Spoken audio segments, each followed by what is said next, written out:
एक हंसता खेलता परिवार, उस परिवार में महज 4 सदस्य। चारों ही सदस्य उनकी जब ज़रूरतें पूरी हो रही थीं, वो बहुत खुश थे एक दूसरे से।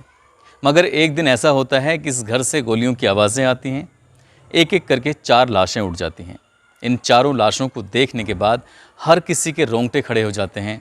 आसपास के न जाने कितने ही लोग थे जो इस परिवार की हत्याओं के गम में शामिल थे, आंसुओं से रो रहे थे।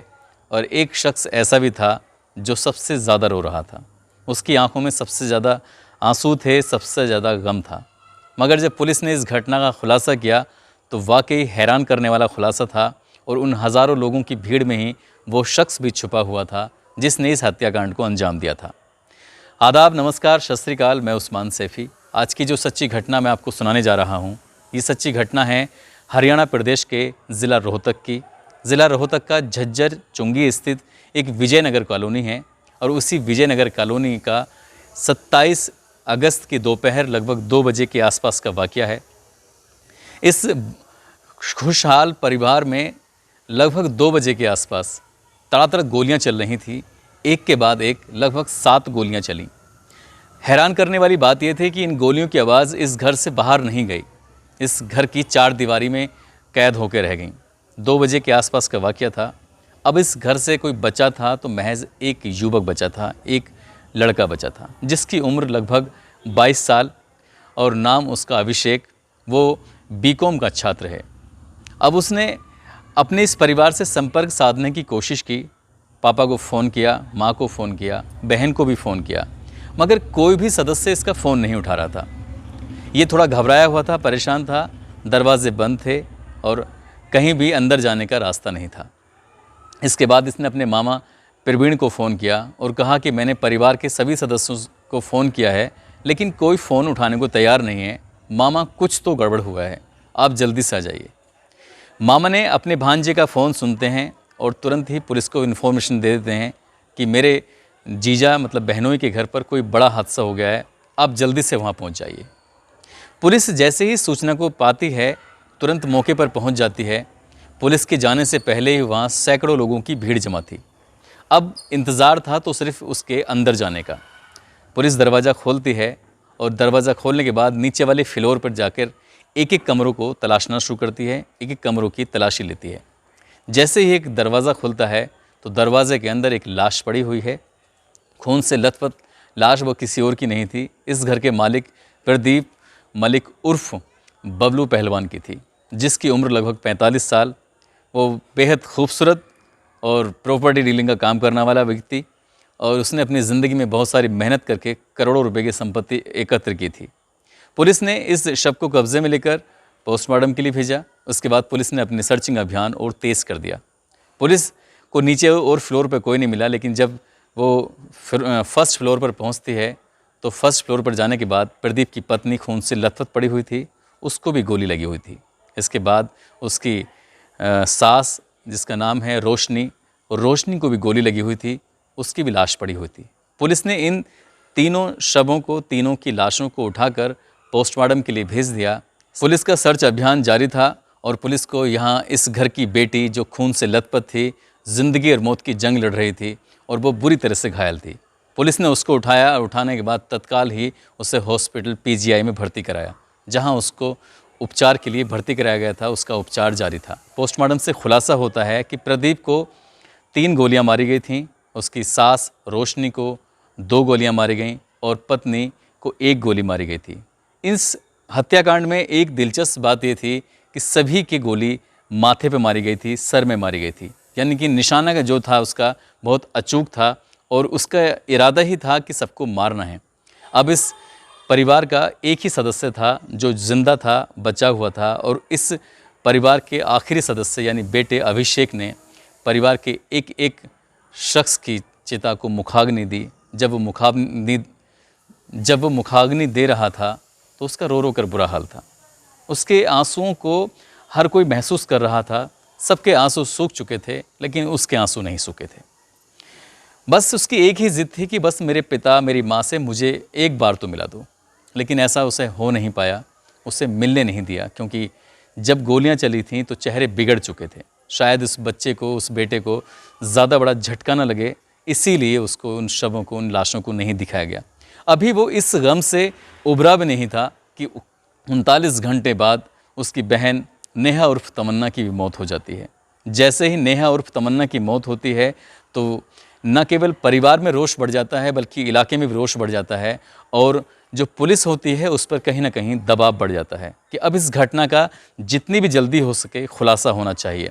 मामला सोशल मीडिया पर और मीडिया पर, इलेक्ट्रॉनिक मीडिया पर तमाम जगह ये छाया रहा और सभी की एक मांग थी कि इस चौहरे हत्याकांड का जो भी आरोपी है उसको तत्काल प्रभाव से गिरफ्तार किया जाए, नहीं तो लोग सड़कों पर उतर आएंगे। पुलिस पर चौतरफा दबाव था। एक ही घर में 4 लोगों की हत्याएं होना, ये बहुत बड़ी बात थी। पुलिस के सामने कई सारे एंगल थे, जैसे प्रॉपर्टी डीलर का वो काम करता था तो कहीं ना कहीं प्रॉपर्टी विवाद भी हो सकता था, रंजिश भी हो सकती थी, रुपयों का लेन देन भी हो सकता था, और कहीं ना कहीं लव अफेयर भी हो सकता था।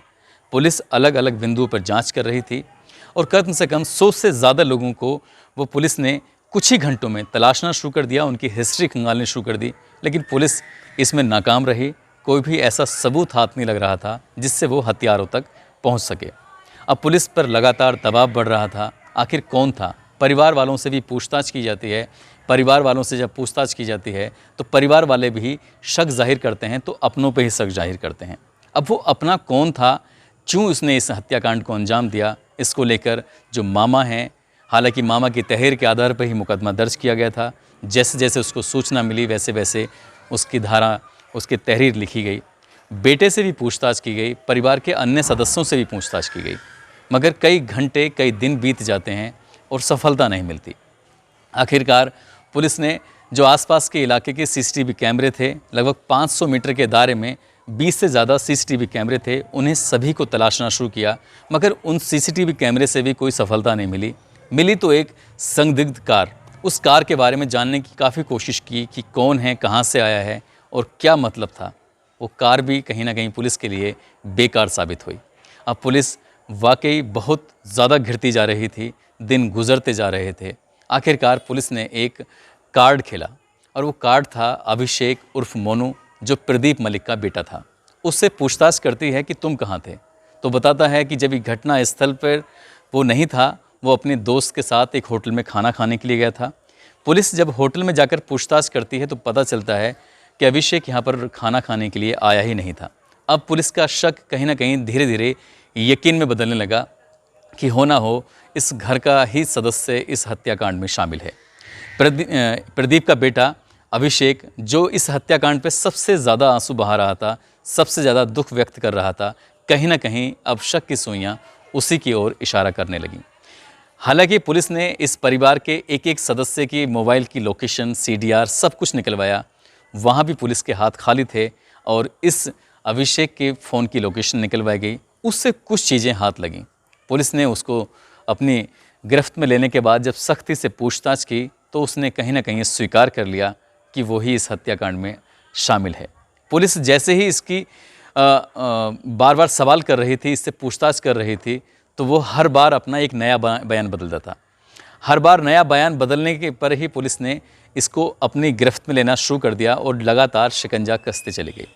फ़िलहाल वो पुलिस की गिरफ्त में है। उसने स्वीकार कर लिया है कि उसने पहले अपने पिता को, फिर माँ, नानी और बहन को मारा, और उसके बाद पुलिस ने इससे ये जानने की कोशिश की कि आखिर इन्हें क्यों मारा है। तो उसमें कई सारी चीज़ निकल के आई हैं। एक पारिवारिक विवाद, प्रॉपर्टी। बताया जा रहा है कि पिता ने जो प्रॉपर्टी का बड़ा हिस्सा है अपनी बेटी के नाम कर दिया था। बेटा नहीं चाहता था कि ऐसा हो। और इस हत्याकांड में दिलचस्प बात यह है कि जब गोली चलती है तो गोली चलने में, दूसरी गोली चलने में और तीसरी गोली चलने में थोड़ा वक्त लगेगा। इसलिए पुलिस को ये भी अंदेशा है, ये भी अंदाज़ा है कि कहीं ना कहीं इस हत्याकांड में अभिषेक उर्फ मोनू के अलावा और भी शामिल है। दूसरा कौन या तीसरा कौन सदस्य है, ये अभी भी सवाल बना हुआ है। इस घटना में अभी बहुत सारे सवाल हैं जो पुलिस अभी जानना चाहती है। उस इलाके के SP राहुल शर्मा कहते हैं कि हमने इसको अभिषेक को रिमांड पर लिया हुआ है और इस हत्याकांड की जो असली वजह है वो अब जनता के सामने बहुत जल्दी आ जाएगी। लेकिन अब मुख्य हत्यारोपी यही है, इसको गिरफ्तार कर लिया गया है और इसके घटना का खुलासा भी जल्द कर दिया जाएगा।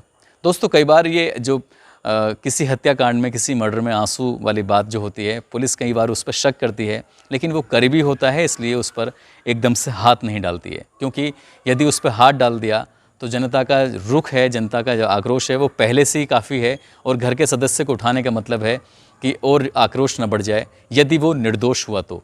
लेकिन यहाँ ये निर्दोष नहीं था, ये दोषी था। कई बार इस तरह की घटनाओं में पुलिस बहुत उलझन में फंस जाती है, और उस घटना में भी पुलिस उलझन में रही थी। खैर दोस्तों, इस कहानी को सुनाने का उद्देश्य किसी को परेशान करना नहीं, किसी का दिल दुखाना नहीं, बल्कि आपको सचेत करना है, आपको जागरूक करना है। आप जहाँ भी रहें सुरक्षित रहें, अपना ख्याल रखें। जय हिंद, जय भारत।